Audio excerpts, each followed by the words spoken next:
Hi, I'm Dr. Keith Johnson. You know, it's hard to give your money even to a good cause like your church or nonprofit organization. It's very difficult to give it away because it's so hard to get and because it's your sustenance, at least you think it is, and you can't see all the good that's coming out of something that's needed. And yet, I'm warning you that the organizations that are doing good and that are helping you to sustain, like your church, depend on yours and my contributions. We're reluctant to give something to a God that we can't see, or to somebody that doesn't seem to always answer us when we've got a problem in prayer or something like that. And yet, God is anxious for us to realize how important He is to us and wants us to give to Him, not because He needs it, but because He wants us to be thankful for who He is and how He takes care of us. I want to relate to you a story in 1 Chronicles, the 29th chapter, starting in the 10th verse. In this particular story, King David has guided his people in raising money for a new temple that they're about to build. God has given direction to build a temple. They need to make this a beautiful temple and need to make it the center approach to their faith so that people would come to the temple and they would give God the homage He needs and the love that He needs and the place to worship. And by the way, that's where all this begins. The only way that you and I can give thanks to God is to worship Him. We have to be willing to love Him, to guide Him and direct Him, to help Him, do everything we can as His people to worship Him, to know that He deserves worship. We wouldn't be breathing if it weren't for Him. We wouldn't exist if He hadn't put us together. And we need to acknowledge that to God Himself so that He knows that we love Him and so that we can understand how much He loves us. We have to start with a point of worship, and that's what giving of our money is. Giving of our money is a way to worship God. Another thing that's very important in worship is the humility that we need to bring to God. That's the reason we bow our head when we pray. That's why we close our eyes, because we acknowledge that God is too great to look at. It's hard for a man to be cocky or tough when he's on his knees. And that, by the way, is a very important lesson to teach your children.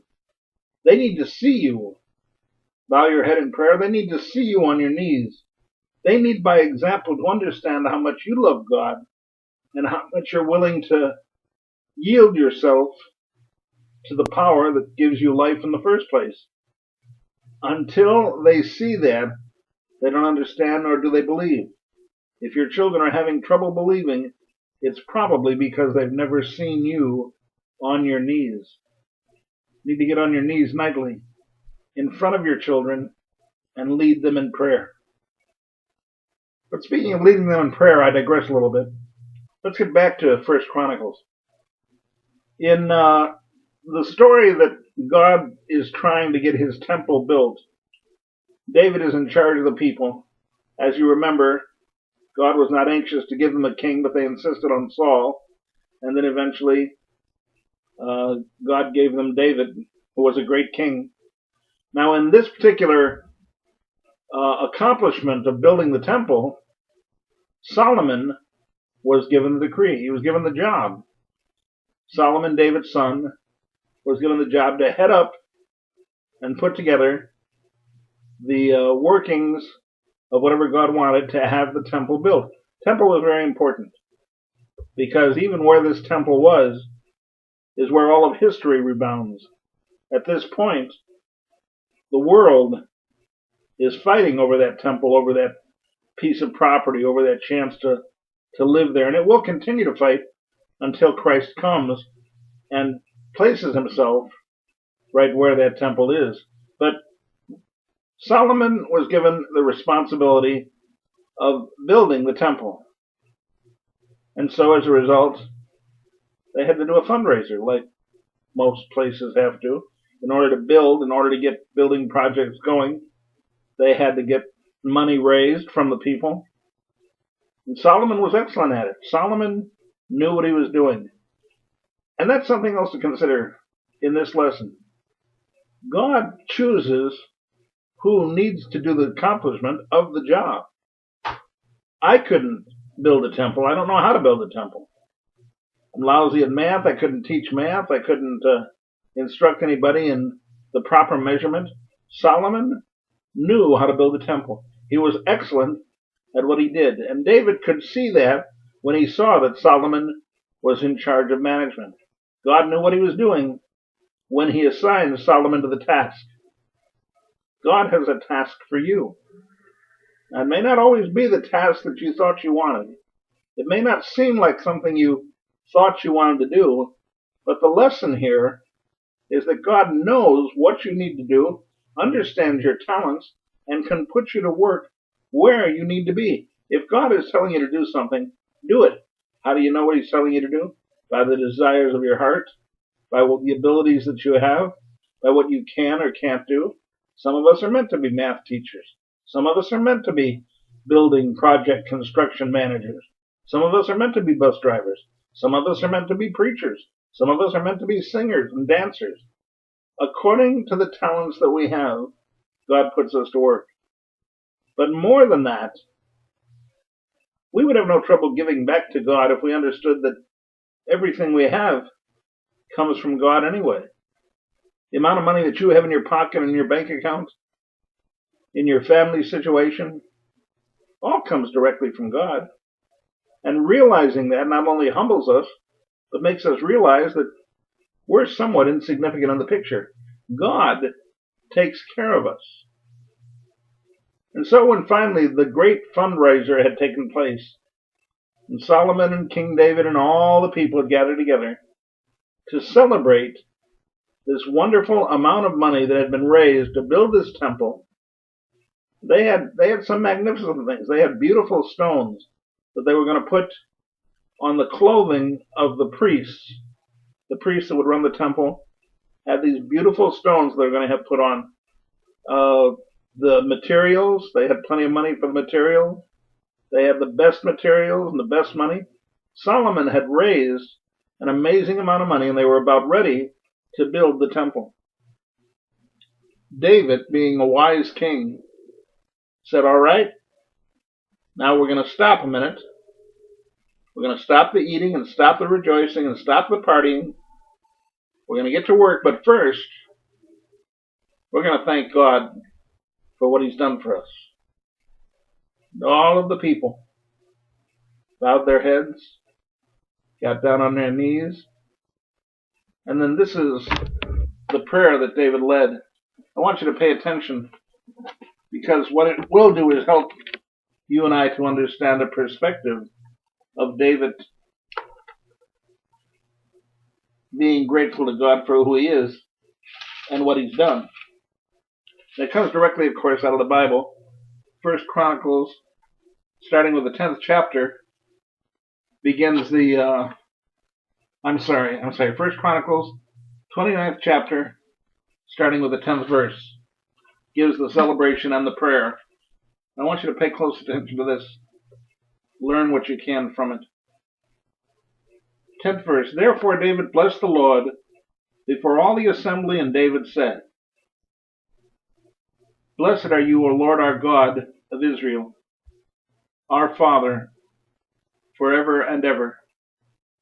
Now the God of Israel, from David's understanding, was your father and mine. Yours, O Lord, is the greatness, the power, and the glory. The Jewish religion had one understanding of greatness. Only God was great. And only God had power, and any power that we had came from him. And then the understanding of all glory belongs to God. Yours, O Lord, is the greatness and the power and the glory. the victory, and the majesty. We didn't raise this money, Lord. You did. We don't have the majesty, Lord. You do. Now understand the majesty of God. At his throne, he commands all the angels, tells them where they go and what they do, and they obey him. He tells the planets where they go and what they do, they obey him. Here on earth, the water is told how far it can come up to the sand, and it obeys. Trees are told how high they can grow. Here is where majesty is, all out of the mind and willingness of God. For all that is in heaven and in earth is yours. Yours is the kingdom, O Lord. Who owns this place? God owns everything. It's when I get worried about the way the world is going. I look at the politics, I look at the wars, I look at the problems that we're having, and I get worried. But when I get back to a passage like this, I realize that everything belongs to God and he's taking care of us. It's his kingdom. It's his earth. It's his universe. And the outcomes are his as well. I don't understand why the people in office are allowed to do what they do, but God does. God controls the very people in office and what happens. All of the world and everything that happens in his majesty is his. He knows what he's doing. For all that is in heaven and earth is yours. Yours is the kingdom, O Lord, and you are exalted as head over all. Both riches and honor come from you. Sometimes I've thought very selfishly, well, I did a good sermon there. I deserve more accolades. Or I did a good thing for this person. I deserve somebody to tell me what a good thing I've done for them. Or I deserve more credit for how hard I'm working at a particular time. And it would seem to me that I should get more glory. It's very cocky. Truth of the matter is, as sinful as I am, and the things I've done to God, the things I've done to the Ten Commandments, I've broken every one of them. I don't deserve any kind of accolade. I don't deserve any kind of benefit from somebody else's mouth. I'm lucky to have done what I've done. And even then, it counts for nothing. All my righteousness is as filthy rags. Yours is the kingdom, O Lord, and you are exalted as head over all. Both riches and honor come from you, and you reign over all. In your hand is power and might.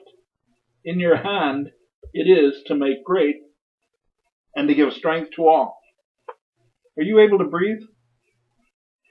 Can you see something? Do you hear something? Are you able to walk? Run?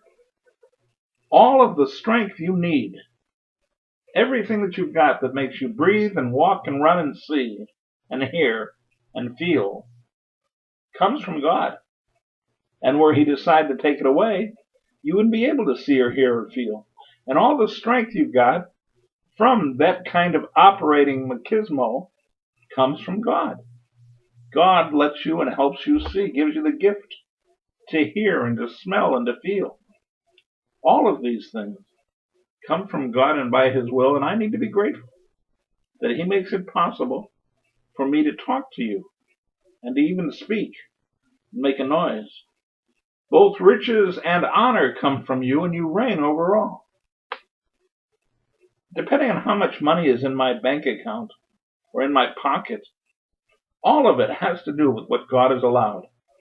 God has determined how much money I'm allowed to put to work in my livelihood.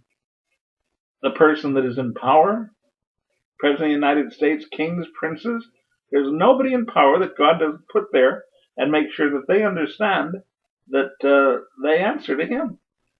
God is the one that puts us all where we are because it's what we can do best. He knew that Solomon could override this project. The temple was very important to him, and he did amazingly well. He was very successful. But then Solomon and David were wise enough to lean down towards God and worship Him and give Him the glory for everything that He was making possible. Both riches and honor come from you, and you reign over all. In your hand is power and might.